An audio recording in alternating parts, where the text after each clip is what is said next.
So, Pete, you were at Universal Mastering for many years, and you were in the big room, I believe, Studio A. True. Which was a ZR acoustics room. After being in there for a long time, what were your impressions of it? Well, at the time, it was, mind-blowing how even it was, and it made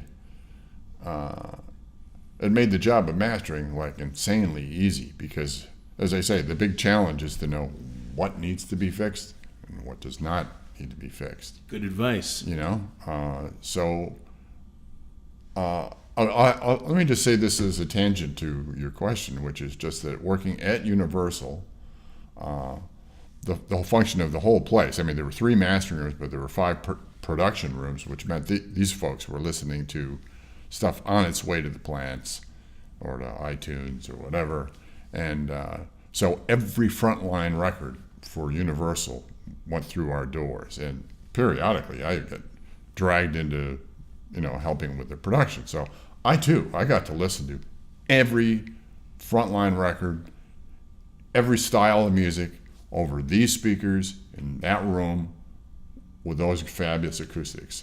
And again, it was a fabulous training ground to learn not only how records sound today, because we also did a lot of archiving, so I heard lots of, if you will, vintage recordings. But it was just a fantastic thing to give one confidence that as a mastering guy, you knew what was in the marketplace. And you knew what translated, how the stuff sounded in this room. It's like everything. I got to hear everything. So it made your job a lot less of a guessing game. Well, I hope this sounds good. I hope this is appropriate. I hope the clients are going to like this. No. If it sounded great in there, you're done. In fact, I had a big dual woofer Dyne Audio M3, so I had the bigs, and then I had near fields. I never turned them on. Almost never turned them on. If I maybe turned them on if there was a question is that line a little sibilant or not?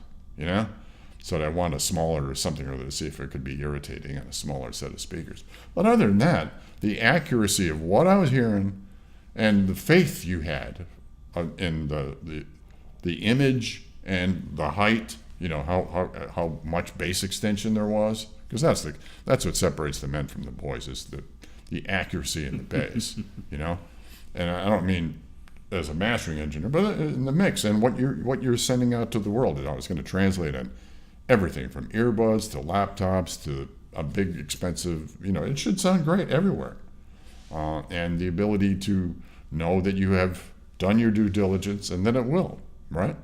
That was a real plus. In fact, unbelievable plus.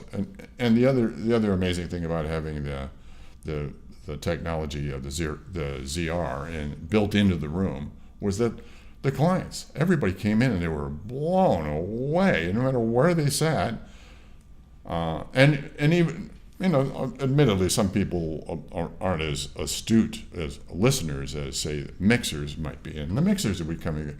And when I was a mixer and I'd take stuff to be mastered, I'd always think if I didn't say it out loud to the mastering guy, I'd say, man, I hope it sounds good up there. I hope it sounds like something intelligent. Because back over here, it sounds like a dog's dinner. It sounds like shit.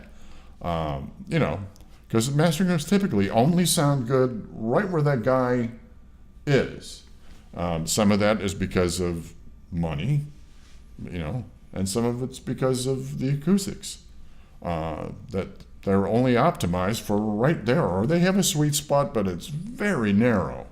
And it certainly isn't 30 by 20 by 15 like the room I had over there.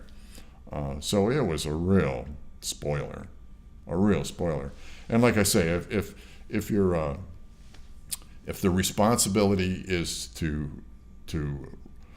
send the thing out the door sounding like you've done it the best possible service and it sounds as good as it possibly can, especially in the market that it's going to find itself competing in, it doesn't get any better than that. So ZR was a super duper assist in getting us across the finish line with grace.